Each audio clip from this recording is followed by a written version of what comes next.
here locally in the community. Make sure y'all go check out Kneecap Body by Jeremy Jones.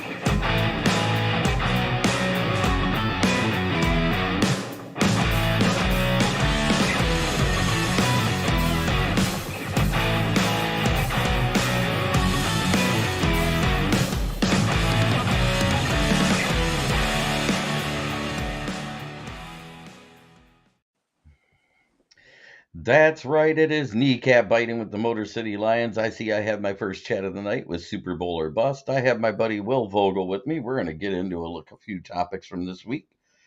The main one being, for the first time since week one of the preseason, we are the healthiest we've ever been. We ended the week with only 2 players not at practice, as in did not participate. And it's laughable. It's Levi Onwuzurike and Big V. Those guys can't stay healthy.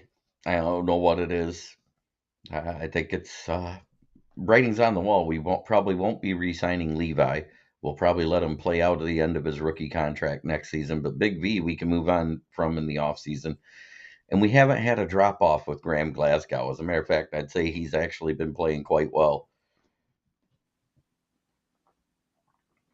That being said, it's the healthiest we've been. Our starting O-line is going to be Decker, Jackson, Ragnow, Glasgow, and Sewell. And I think that's been our best combination when it's been on the field together. What do you think, Will? I agree 100%. Obviously, these other guys haven't stayed healthy enough to be key pieces in the offensive line and make a name for themselves. So having a almost healthy, basically healthy, full roster is very, very good, especially when you're traveling out west against a pretty good team in the Chargers. But health is the most important thing in the NFL. Sports Cards and Thugs comes in and says Lions put the beat down on my Raiders and are coming off the bye. Think you guys will be good for the rest of the season. Thank you so much. And you know what? Nothing against you. That's what they want to do every week. They want to do that type of gameplay. Hey, Aaron. Oh, that's your buddy? Yeah, that's Aaron. Oh, Aaron, it's nice to meet you. I'm Smoking Jeremy B. I'm the guy Will talks about. But that being said, it's amazing that we have that many guys healthy. So the healthy scratches this week, I'm praying to God it's not Isaiah Buggs or Charles Harris. We've seen what happened with the Ravens game when we sat out Charles Harris. The D-line had no continuity, no chemistry, couldn't get anything done. It was a shit show. What can I say? Versus the Ravens. Versus the Raiders, I don't know who that was calling all those defensive stunts and blitzes versus the week before, but holy crap. We haven't seen that out of them all season. Exactly. But there was one key addition to that roster. One key addition last week. Say what you want. 11 snaps, 7 of them in pass coverage, 4 in run coverage. It was Broderick Martin. Just his presence and taking up the 2 blockers he did on the field, that freed up people for other than just Hutch trying to free up people.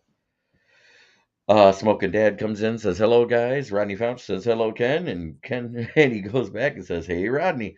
I'm great to see you guys here. So I said, is this when DPJ gets to shine? And the only reason why I put it as a question, he's only been here 10 days now. Hey, Patty Graham says AG was back on his meds for the Raiders game. That There's is a there's a perfect. plus one. Yeah, who made him not take his meds kind of makes me mad. So we need AG on those meds every week. Amen. That being said, um, the Raiders look like a different team when they face the Giants, and I think it's 100% has to do with the fact that the most toxic coach that has been there since Gruden, Josh McDaniels, is gone. Yeah, for sure. McDaniels, go back to being an O coordinator. You're not fit to be an NFL coach. Look what you did with the Broncos. You were so lucky. And then with the Raiders, I just go back to being an offensive coordinator for Belichick. Yeah, hey, I agree. They're sports cards and thugs. They have the Lions to thank for us finally getting rid of McDaniels. So thank you. Aaron, nice comment, man. Yeah. That being said, is this like I was saying? Is this DPJ's week to shine? He's been here for 10 days, learning the play work, practicing all week. And what do you think about that? Will it be his time to shine, or may it take a minute? I think it's going to take a minute. I think it's going to take a minute. I think he'll get some catches, but I don't think he'll have like an amazing game. I think he'll have like 3 to 4 catches. But the main thing he's really good at and is blocking. And he can go over the middle. He can block. He can play alongside JMO and be a blocker.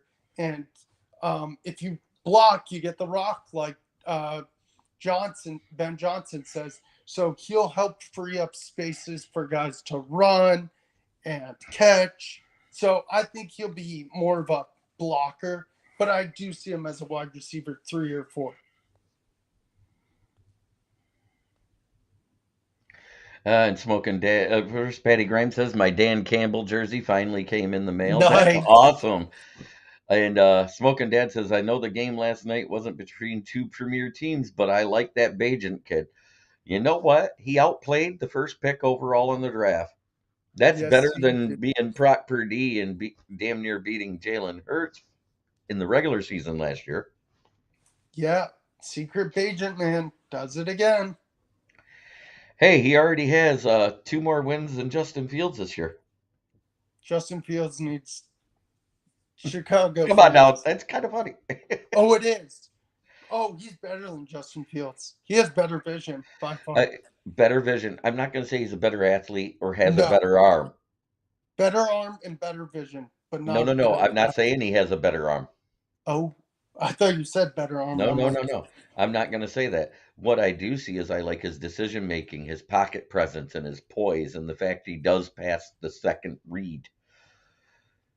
I mean, that's what I see out of Bajan. And I think he could be something they could build off of, but I don't think he's starter material.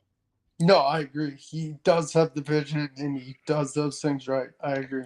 But as far as DPJ, I think he's going to get a lot of looks at wide receiver 3 and a lot of wide receiver 4. He's going to be in on almost every run play just because Amon Ra, him, and even JMO run blocks. Mm-hmm. Exactly. It's going to take a little alleviation off of Khalif Raymond and Josh Reynolds to do the run blocking, which is going to save them more to be in those clutch situations on third down, in my opinion. But I do think on third down, we may see some more 4 wide receiver sets or 5 wide receiver sets. The 12 and 11 man techniques, as though it said. The 13 and the 22s, that's going to be predominantly your 2 tight ends and your jumbo sets. I'm starting Goff. I Because would start off. I've got an interesting stat. Goff has outplayed Herbert all but week 2 or 3 this year in fantasy.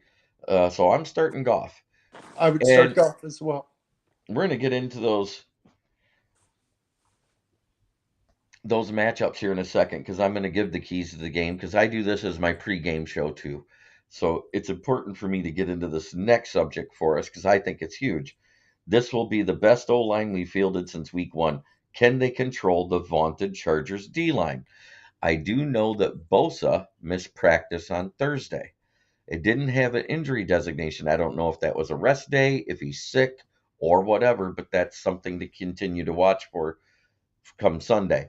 Because at 11 a.m., we'll know who's inactive and who's not. And if Bosa's out, I am not worried about Khalil Mack versus Sewell because Khalil Mack hasn't done well versus Sewell already. Exactly. But they have a lot more than just their D line. They have a good secondary, minus the one corner who gets all the penalties, and they also have a very good linebacker core. So that is a good team. My keys. What do you think about the O line? Do you think they can control both Bosa and Mack, or do you think they're going to have some trouble like they did with Crosby if both of them are on the field? I think it'll be easier, of course, if it's just Mac, but containing both will be hard. But hopefully, Glasgow definitely helps with the guarding of Mac and Bosa, and if that's the case, then I'd see why not. And Greg commented on Facebook. He goes, "What up, gents? Great point, Jeremy Ballrick." I agree. Thank you, Greg, for saying that. Did you hear about St. Brown in the Raiders game? He played with blisters on his hands and feet. Uh, I heard he had the flu. I didn't hear anything about blisters on his hands and feet, but that could have been fever blisters, so it's possible. Because when you have the flu, you do have a fever. So, and I'm not saying Bosa's out. Don't ever say I said that. I just said he did not participate Thursday. That's the only thing I saw. Because Friday Yep. was travel day, so they can get acclimated and do a walkthrough practice on Saturday at SoFi and get ready to play on the field. So that's the big important thing there. The other thing I want to say is, you know, kudos to us having that healthy of an O line, having 4/5 of it. Um, it's kind of like we've had for the last 3 seasons. We've only had 4/5 of an O line at most the entire time, and our O line has been what, top 10 during the bad year, top 5 during the good year. Last year of 9-8. So, and it's been top 5 all year. Yes. Oh, you seen it in an article in SI? Well, then it might be true. I don't know. I didn't hear about it. That's all I'm saying, Patty. Um, I work a lot, so it is what it is. Between that and writing articles, which I will, that should be getting posted up sometime in the next 24 hours. My pregame preview of this game coming up. I want to point out there's a key to the game that I want to point out about the Chargers, and it's glaringly obvious. They like to run the ball on third down more than pass it. They have been 46 of 100 on 110 third down attempts. That is a very low percentage. And I also want to say 42 of their first downs total out of their 157 have been rushing plays. Only 15 have been passing plays. The biggest thing about that 157 is 100 times they have gotten first downs on penalties. So we have to be very disciplined on defense. They have to maintain their emotions and keep them in check. It is a very, very key thing for this defense to do. We can't let our emotions get the best of us. That's what they do, is they get chippy. I don't know if you notice and you've watched, they're not dirty, but they're not exactly clean. They do a lot of things in the end of a play that get people upset, and it's always the person that reacts that gets the penalty, and they get a lot of their third downs off of that converted, not as an actual conversion, but it's done by penalty. Another thing they do is they have a very good snap count with Herbert, and it tends to draw people offside in third and short situations. A lot of them have been offsides. They also draw a lot of roughing the passer things. I think Justin Herbert's getting a little bit of that Karen Rodgers treatment. Yeah. True. Because he is a true pocket passer. I don't. These rules to protect the quarterback are more for the pocket passer than the running quarterbacks. They get outside the tackles, they don't have that QB protection anymore. Amen. Good to see you in here, James. It's good to see everybody in here. Yes. The other key thing, We've got Monty and Gibbs back. Monty seems to be more of the workhorse back. He does have some speed. He can get outside, but he does more of the in the middle work. And I'm not saying that Jahmyr Gibbs can't run in the middle because, as we all know, we saw that last week. Uh, and Yep. James Rita says, "Oh, Herbert definitely gets the star calls." Absolutely. I mean, 100 first downs by penalty proves it. It's the Oh, yeah. most of any team in the league this season. Yep. And that's why I said this defense has to be maintained and disciplined. We have to maintain our composure. We can't let the emotions of the moment get away from us. The other thing is, like I said, with Monty being back, I think it's gonna be less, it's not gonna be an 80-20 split like before, because now we've seen Gibbs break out a little bit while Monty was hurt. So I think it's gonna be more of either a 50-50 or a 60-40 split. I And I'm agree. thinking the 60 leans more towards Monty because he does that into trenches dirty work that gets you that 3 to 5 yards. I agree. Uh, and James Rhodes says the refs like those free VIP passes to the LA strip clubs. +1, James. That they do. Uh, Honolulu Blue Collar 50-50. Monty and Gibbs. Monty in the red zone. Let's go Lions. Nice to see you, Honolulu Blue Collar. He does some great short reels about the Lions. Go check out his channel, Honolulu Blue Collar. It's got some good stuff. A lot of your good memes on Facebook come from that channel as well. So take a look at his content. He does some good stuff. He needs more subs. Thank you for subbing to me as well, Honolulu. But the one thing that running game between Gibbs and Monty will do is open up play action, which is where you may see a few of those long shots to Laporta, Gibbs, DPJ, and Josh Reynolds and Amon Ra get open. Because you can't have the number one guy in play action the last 3 years in a row, regardless of team result, not use play action. Exactly. Running the ball opens up play action. James Burgess, I would love to see him do the old power I or run the old pro set with a running back on each side of Goff, or even That'd be go. awesome. I've said a million times, full house, and here I am celebrating our new fullback, number 44, Rodrigo. He's the new super back for Cabinda because Cabinda couldn't stay on the field if you had to pay him to. Oh wait, they do, but yeah, this is probably going to be a real short show because I was expecting more people. Well, what do you disagree with any of my keys to the game there, Will? No, I don't actually. I agree.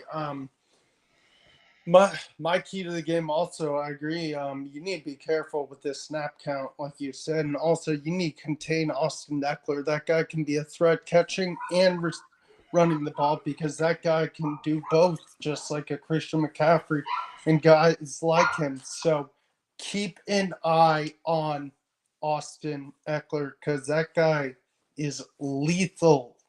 I mean, lethal. So defense, step up, especially linebackers. Absolutely. And thank you, James. That's true. The old pro set would be fine too. It also makes an easy way to get into max protect if Goff sees a good audible to a pass. Absolutely.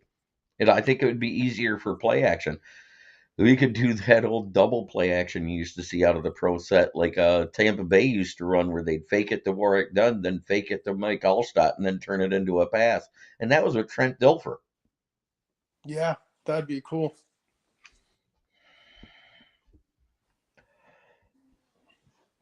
The two running back sets are very underrated. Yep. Uh, I still wish we would let Rodrigo do what he was doing best this year and being on special teams and picked up Xander Horvath. Oh man, Xander would have been awesome. Is he picked up by anybody? Still a free agent. That's insane. And it's weird. Sure does freeze the line LBs when you do that. It does. Tampa Bay won a Super Bowl running stuff like that. Yep. That and their Mainly defense their was pretty damn. defense. I But say that and their defense was pretty damn good. I was gonna say, I'm pretty sure it was their defense. DPJ should play. His limited stuff, there wasn't an injury listed with it, so I don't think he's injured. I just think it was just them letting him digest the playbook some more and not having him on the field as much as why it was limited. I agree. What was the old set they used to run in that run and shoot, Jeremy? Wasn't there a full house set where we did like a three running back set where you had Barry, you had the RB2 and Schlesinger on the field back in the day? Oh, Corey Schlesinger. God, good times.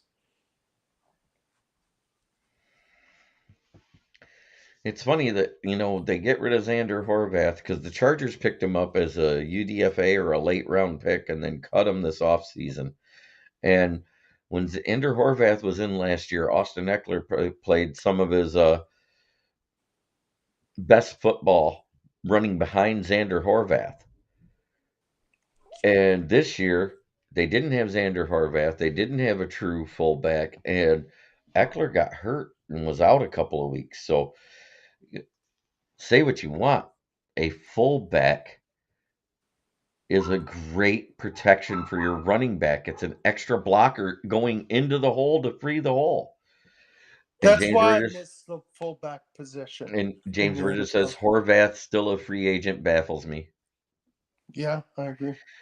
Oh yeah, and that was the other one, the wishbone, where you'd have a running back directly behind the quarterback and then the other two off to the side. The wishbone was awesome.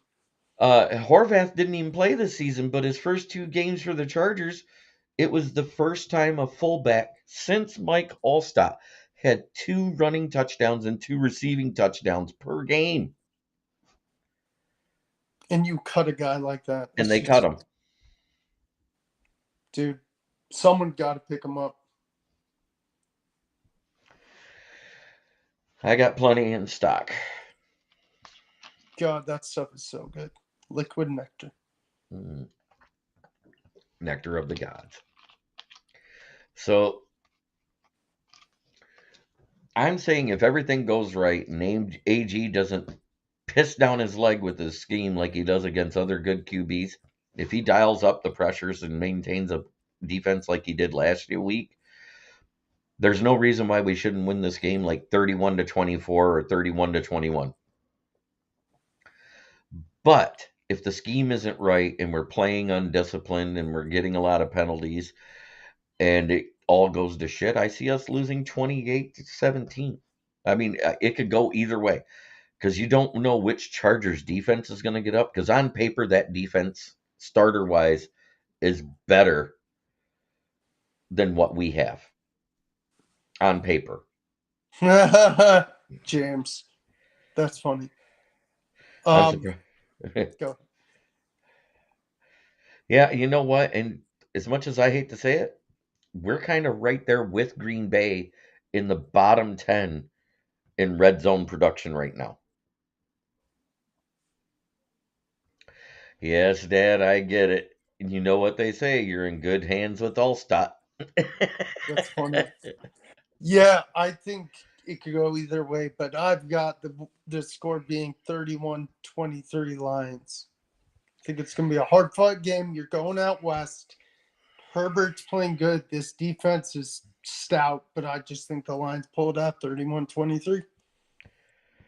Well, like I said, if it goes right, I said 31-24. And if it goes wrong, I have us losing, like I said, 28-17, something like that. If it goes wrong, I'll say 27-21. And I'm not, that's not, Rob Newsom says I have 31-20. Thanks for joining in, Rob. Good to see you. Like I said 31-24 for a reason. I think it's going to be a touchdown win for the Lions if they win. I don't think it's going to be that close. I think our defense is good enough to pull off that type of win against a team like this. Yes, I agree. Will they is the other question, because we thought that we had a great chance going into Baltimore, and look what happened.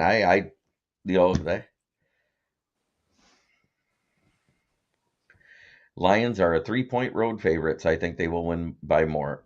Love hearing that, Aaron. Love hearing that.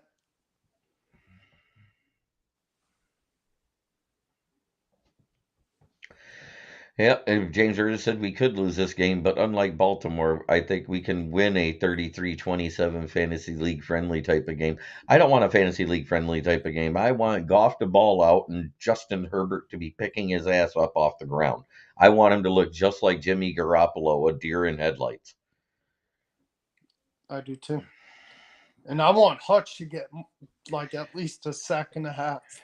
And I said, who was the guy that I was touting, that a day 3 guy that could have been a starter during the draft? Do you remember, Will, when we were doing the draft show? Oh yeah, I think I do.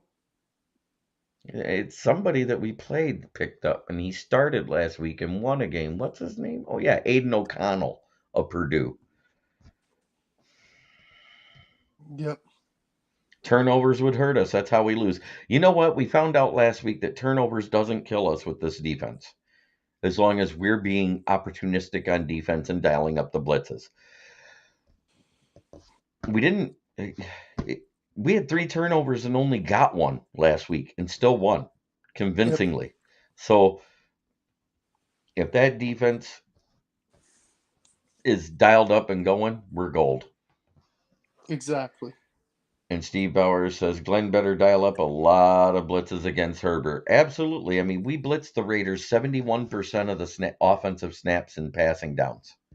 That's the most we've done all season versus any team. Yeah, that was the Raiders.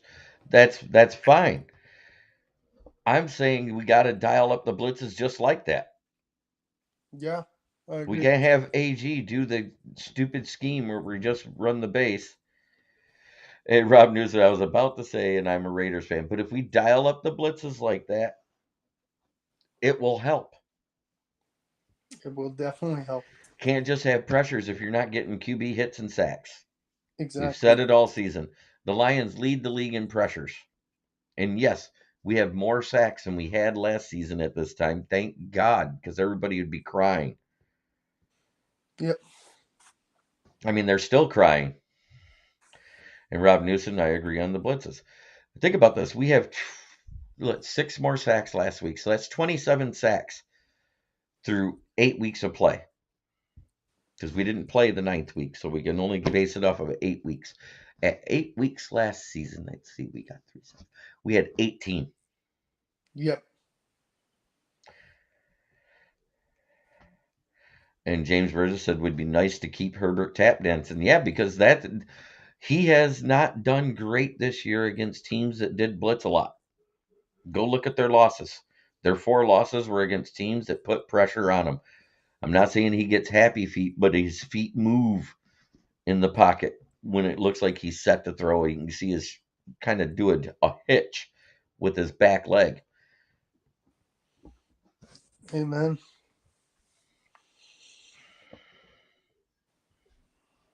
As Steve Bauer on Facebook says, Glenn needs to grow up hair and be aggressive. Yes, he does. Good to see you, Steve and Greg. Glad you guys are watching. And Richard Tunney, who's a Vikings fan, is also watching on Facebook. Thank you, guys. Appreciate it. That being said, I want to talk about a couple of our sponsors here real quick, and then we're going to get into some parting shots. I want to talk about my favorite sponsor, which is FTP. No, it's not the Flowers. Who is it, Will?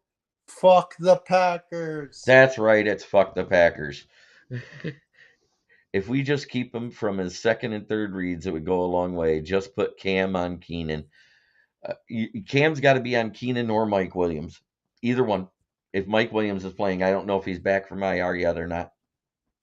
I have no idea. Yeah, fuck the Packers, everybody. FTP, remember that. Let's get an FTP in the chat, because any week we can say fuck the Packers. It's a good week. And the Packers play the Steelers, and the Steelers hardly ever lose at home. Mike Williams is out still. Thank you for confirming that. Zachary Cleary. Thank you, Adam Schefter, a.k.a. James Burgess. Yeah, Zachary Cleary. I had the Lions winning 45-17 over against the Dale gives me an FTP. Somebody listened in the chat. Thank God. James Burgess just says, fuck the Packers hard. I love it. Hard. So, Will, what do you think? I know you've been watching enough and you know you've been following. Yes, Eckler is dangerous. We do have to contain Eckler. I said Thank you, that, you know. Aaron. Thank you, Aaron. He has 42 of their first downs that weren't via the penalty. Only 15 have been through the passing game. It's penalties that have been burning defenses. That's why they've been winning, is they've been getting a lot of it. Yeah, what's funny is those 15 passing downs, 5 of those were Eckler alone That's insane. for first downs. You see what Aaron said? FTP and the Chargers. Yeah, absolutely. Well, they're in his division. Of course, he wants us to beat the snot out of them. It would help them out, get back to second place. Am I right, Aaron? What were you gonna ask me? You were asking me something. Okay. Your keys to the game, other than what I have said, what do you see the Lions have to do? Well, you need to stop Eckler because, like I said, he can catch and run. You got to contain guys like Keenan Allen because that guy, oh my gosh, like I read this stat the other day. He's second all time in Chargers receiving yards history. And the guy's like, yes, he's been injury prone, but when he's healthy, he's solid. Talking about So you Keenan? need to cover him too. You also need to be careful of I know he's not having the greatest year, but Quentin Johnson is a tall receiver. You need to be careful of. So yeah, you need to be careful of them. And then for the O-line, cover Bosa, cover Mac. Yes, I know you have Derwin James, but someone will cover Derwin. But focus on Bosa and Mac first, because those guys attack the quarterback. My keys to the game is, I know one thing is whoever scores the most wins, and I hope it's the boys in Honolulu blue and silver with their whites that do it. Who knows? They're wearing whites this week? Nice. White is always the away jersey. It's just whether or not we have the all whites. Is it all white this week? I don't know.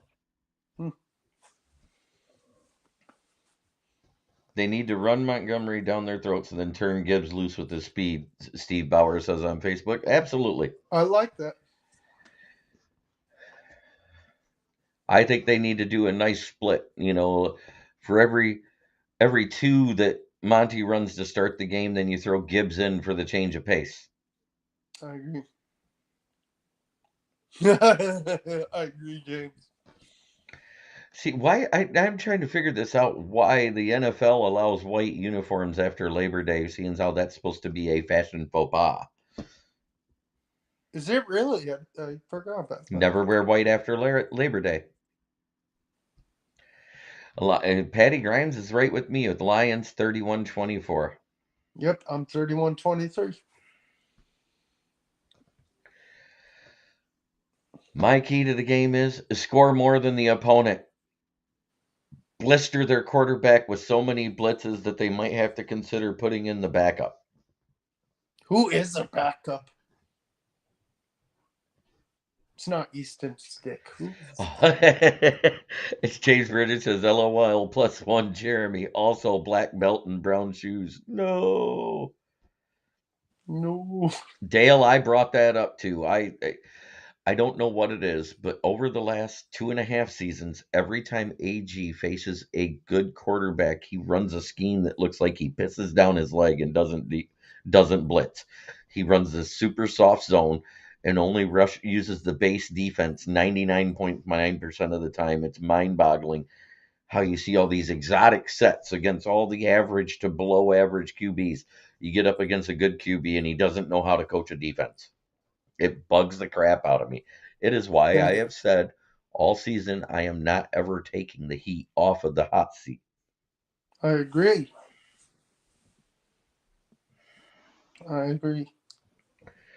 Bend don't break defense didn't work with Petrasha, and I don't care the talent level you have on your team. It's not going to work in the NFL.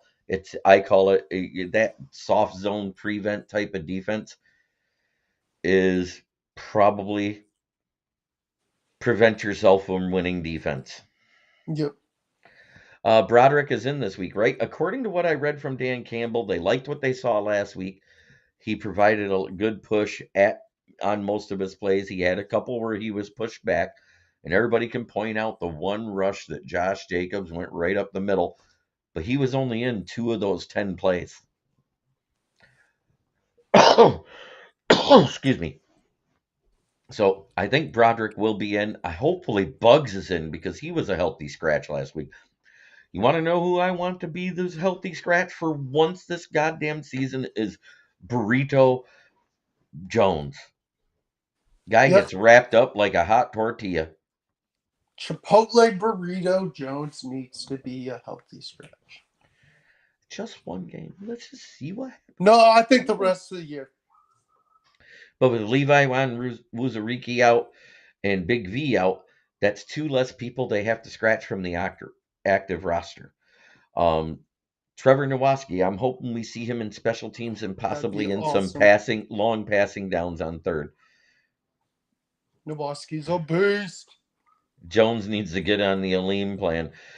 Jones needs to get on the I need to have more than one good snap every 50 snaps plan. And guys, if you haven't read Jeremy's piece on Trevor Nowaski, you'll fall in love with the dude. Oh, I posted it in the YouTube channel. I'm quite sure a lot of them have read it. Did anybody actually read the UDFA profile on Trevor Nowaski that I posted? I love it. He's a beast. Guy's an animal. Wish it was on my other team, but my other team just blows chunks.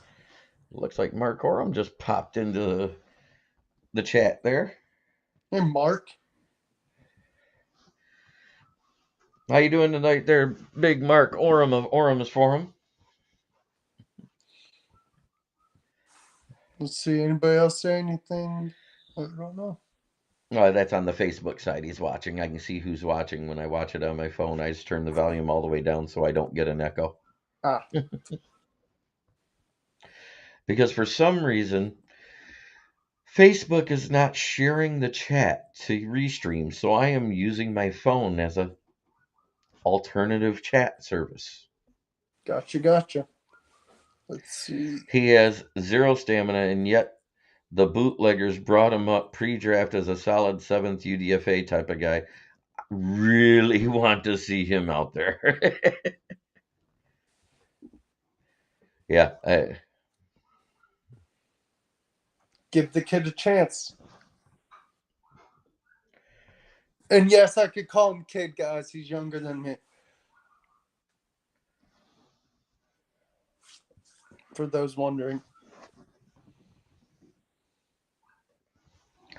That being said, I think that's pretty much covers the whole game. You guys got any questions you want to ask? Oh, Jones with the 0 stamina and Nowaski was the other part. Okay. Yeah, okay. I was confused. Gotcha. Yeah, no. Jones is 0 stamina for sure. He's a full burrito. Yeah, Trevor Nowaski, like I said, I saw him play at SVSU.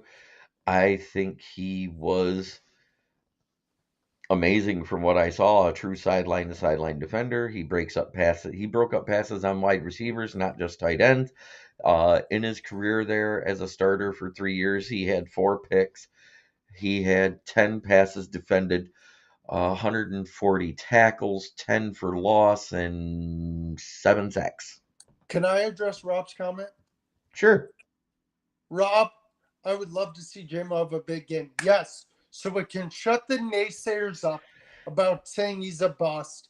The guy has only played a handful of games in his NFL career, and Jeremy and I have said, I'm sorry? 2 handfuls of games. But anyways. 2 handfuls of games. But guess what? Jeremy and I had said, and I agree with the concept because I collect sports cards. You give a guy 3 years to prove if he's a bust or not. You know, Andy's only had 1 off season to work out with the team. And just as he's building his rapport and chemistry with Goff, which he was trying to get in stride with, which they said was working in the preseason, he gets an injury in week 2. And also he needs to block. Oh, he does block well. I have no problems with how JMO blocks. Oh, I'm thinking of someone else. I'm sorry. I'm thinking of that Uh, other dude. he's off the team. Yep. JMO's going to be fun. Yes, thank you. I agree 100%, James. You know, we're not used to seeing things take time to develop. We're used to seeing things when Brad go home gets it and it hits the ground running. Not everything hits the ground running every time. You cannot strike 100% perfect every shot you make, no matter how good you are. Stephon Curry can't do it with threes. Klay Thompson can't do it with threes. Kareem Abdul-Jabbar, as ugly and as beautiful he could make the sky hook, he didn't make it 100% of the time. So give the guy a break. JMO blocks great. He's doing Yeah, I that made a part, and which mistake is with why that. he gets targets. Yep, I Um, made a mistake I there. think having him and DPJ on whatever side they're going to run the ball for will be amazing if we can get the guy in space, whether it's Monty or Gibbs. Yep, Rob, I was thinking of MJJ for some reason. I don't know why. It's been a long week. Yep. Rob Newsom, you're exactly right. Look at Iffy. He's taken a while, but coming along nicely. You know, in his rookie year, came out as a cornerback, and like his brother, he wasn't suited for the position. The difference is if he's actually developing into a decent safety that can be that backup safety role when somebody's tired or gets hurt. I like Iffy. I like Iffy a lot.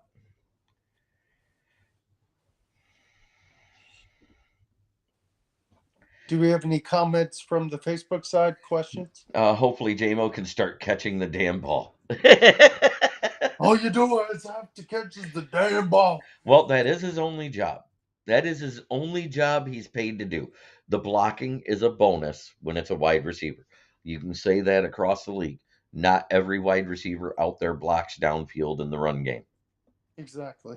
So that's a bonus that he does that. But that's also because JMO wasn't only a kick and punt returner, he was a gunner too. So he knows how to block, he knows how to hit. And as we saw, he took that linebacker and pancaked him in that game when he broke Monty on his big run. And he also did a good job on the linebacker coming across with Josh Reynolds on the other linebacker when Craig Reynolds broke Amon Rafferty. Exactly. So that's one thing we've got that not a lot of teams have. We have a lot of run blocking wide receivers. Amon Ra's good at it too. So, but we don't want to see those guys hit. Iffy is a very good depth piece, and anyone with a few functioning brain cells know NFL teams are going to play extra games in February, need quality depth. Yeah, absolutely true. And like I said, the starters for the Chargers on paper are better than the starters on defense for the Lions. When they get into their depth, when they're rotating, is where I think the Lions have the edge. So if we can maintain the time of possession and force them to get into their second and third string more, we're going to be in better shape. And that's running the ball. Amen. This has been Kneecap Biting with the Motor City Lions. And I want to give a shout out to my other sponsor, my paying sponsor, because this guy does great work. He's up in Saginaw. So if you're in the Tri-Cities of Michigan and you need your windows tinted, that's one of the number one tinters in the city of Saginaw. That's his number, 989-443-9240. It is Gloss Negron. He is a very good friend of mine, and he does great work like this Maserati you see here. Gorgeous. And the Chrysler 300 C-Class that he did there. Beautiful.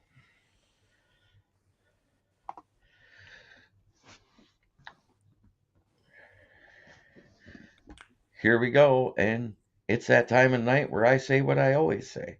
Try every day to be a better person than you were the day before. It's the only way to make the world a better place. It starts within here. Love everybody. Thanks to everybody in the chat. I seen the Honolulu Blue Collar. I seen James. I seen Rob. I seen Smoking Dad. Rodney Fouch. King SJ popped in for a second. I mean, Thank all you, you Aaron. guys, Mark Malik, or Donkey Kong as he likes to be called now, thank you so much for watching. And we will see you guys on Monday for the post-game show. Let's talk about a Lions victory. Go Lions!